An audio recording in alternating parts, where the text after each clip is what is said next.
The night was quiet, but Wenlang's heart was not. For days, sleep had abandoned him.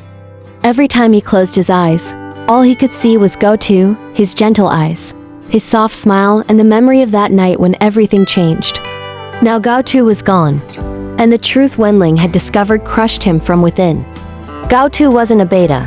He was an omega, and he was carrying Wenlang's child. The moment Wenlang found out, something inside him broke. Guilt, shock, fear, and love tangled together until he could no longer think clearly. He had to find him. No matter how far Gao Tu had gone, no matter how much time it took, Wenlang was determined. He would not rest until he had him back, until he could hold him and protect both him and their unborn child. He started with every place Gao Tu had ever been to. The apartment, the cafe where he liked to sit near the window, the quiet park bench where he used to read, even the little bakery he loved. But there was nothing. No sign, no clue, no trace. It was as if Gao Tu had vanished from the world completely. Wenlang called everyone he could think of, friends, co-workers, even neighbors, but no one had seen him. The walls of his apartment began to feel smaller, closing in on him as hours turned into days. Every knock on the door made his heart jump.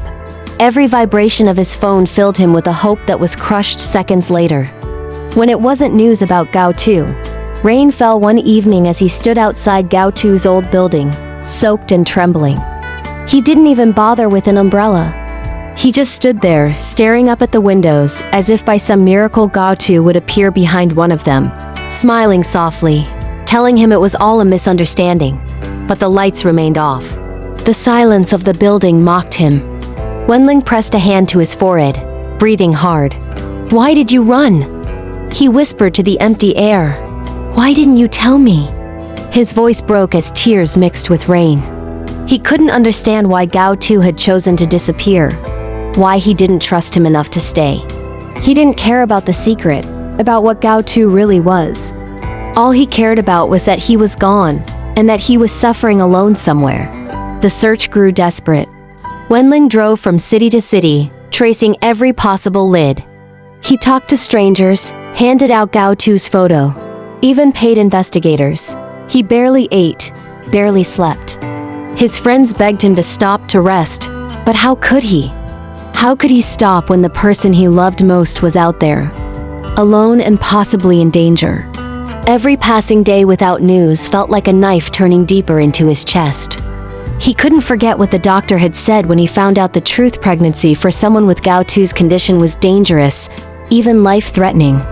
That thought haunted him constantly. What if Gao Tu was hurt? What if he was sick? What if it was already too late? Sometimes, Wenlang would sit in his car long after midnight, parked near places Gao Tu once liked. He'd close his eyes and whisper his name into the darkness. "Gao Tu, please come back. I'm sorry. I didn't know. I should have seen it.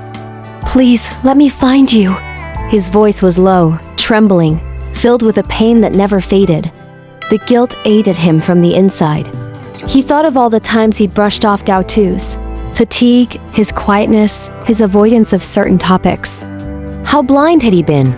How could he not have noticed the signs? Now, all he wanted was a second chance to tell him that it didn't matter what he was, that none of it changed how much he meant to him. Days turned into weeks, and exhaustion began to take its toll. Wenlang's body felt heavy. His eyes burned from lack of sleep, but he refused to stop. Every time someone mentioned giving up, his anger exploded. "How can I give up?" he shouted once, his voice breaking in the middle of a busy street. "He's out there alone. He's carrying my child. I can't stop until I find him." His words echoed through the air, raw and full of heartbreak. Passersby turned to stare, but he didn't care. Pride, appearance, dignity, none of that mattered anymore. All that mattered was finding Gao Tu. At night, his dreams became both a comfort and a torture. He would see Gao Tu standing before him, smiling faintly, his hand resting gently over his belly. Wenlang would reach out, but before he could touch him, Gao Tu would fade like mist, leaving him alone again. He'd wake up drenched in sweat, heart pounding, whispering his name again and again like a prayer. "Please, Gao Tu, please be safe. Please let me find you. His world had narrowed to one single goal: finding him before it was too late. He retraced every moment of their past together, hoping to find a clue in their memories. He remembered how Gao Tu would disappear for hours sometimes, saying he had errands. Maybe those were moments he had been visiting a doctor or getting his suppressants. He revisited those clinics, hospitals, and pharmacies, asking questions, showing pictures, begging for answers. Some people turned him away. Others looked at him with pity. None of them had seen him. Each rejection tore at his heart like glass shards. The silence was the cruelest part. It made him imagine the worst. Sometimes, late at night, he would talk aloud as if Gao Tu could hear him. "Do you know what you've done to me?" He'd say quietly, sitting in his empty apartment surrounded by memories. "You've made me realize how much I need you. How much I..." He'd pause. The word love stuck in his throat, burning him from the inside. "How much I can't live without you." His voice would tremble, breaking with every syllable. "Please come back to me. Let me take care of you and our baby. I'll do anything." The world around him blurred. Days had no meaning. Time no longer felt real. He lost count of how many phone calls he made, how many times he went to places that once belonged to them both. He visited the cafe where Gao Tu used to draw quietly by the window. He touched the empty chair, remembering the way sunlight used to fall on Gao Tu's face. Tears welled up again, uninvited. Everything reminded him of what he had lost of the life that had slipped away before he even realized it was his to protect. And yet, through all the pain and exhaustion, Wenlang never gave up hope. Deep inside, a voice whispered that Gao Tu was still out there, that he was fighting too, holding on for their child. That thought kept him moving, step after step, even when he felt like collapsing. Love, regret, and guilt had woven themselves so tightly inside him that he could no longer separate one from the other. He lived only for the search, for the chance to make things right. Every sunset reminded him of Gao Tu's warmth.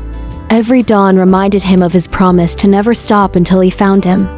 Even when he stood at the edge of despair, Wenlang's heart refused to let go.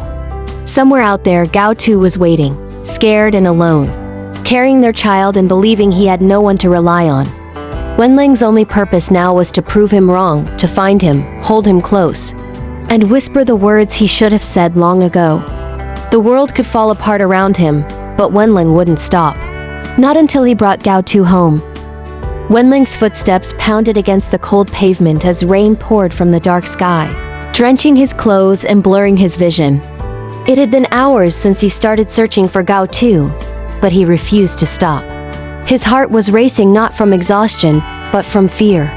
He had already lost him once, and this time, he couldn't bear the thought of losing him again. He ran through narrow alleys, checked every familiar place, and asked everyone he met if they had seen a man with sad eyes and trembling hands. But no one had. His voice grew hoarse from shouting Gao Tu's name into the storm. The city lights flickered, reflecting the turmoil within him. When he finally reached the old bridge, the one where they had once stood together, promising a future that never came, he saw a figure leaning on the railing. For a moment, Wenlang froze. The shape was familiar, the loneliness in his posture unmistakable. "Gao Tu!"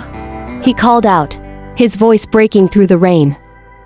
Gao Tu turned around slowly, his eyes wide, his face pale and streaked with tears that mixed with the rain. He had been waiting for something he didn't think would ever come. "Why are you here?" he asked weakly. "You shouldn't have come." But Wenlang stepped closer, his eyes locked on him, trembling with emotion. "Because I can't live without you," he said. His voice cracked as he spoke, every word filled with the pain of endless longing. "I searched everywhere. I thought I lost you forever. Don't ever disappear again." For a moment, neither of them spoke. Only the sound of the rain and their uneven breathing filled the air. Gao Tu's lips quivered, his defenses breaking. "You shouldn't love me, Wenlang. I ruined everything. I broke us." Wenlang shook his head and reached for him. "You didn't ruin anything. We were broken long before that, but we can fix it together." His voice was soft but steady. filled with determination. Gao Tu looked at him, really looked, and saw that Wenlang's eyes still held the same warmth, the same tenderness that had once made him feel safe. Slowly, his tears began to fall again, not from sorrow this time, but from relief. "I thought you hated me," he whispered. Wenlang smiled faintly, his own tears finally spilling over. "I could never hate you. Even when I tried, my heart still called your name."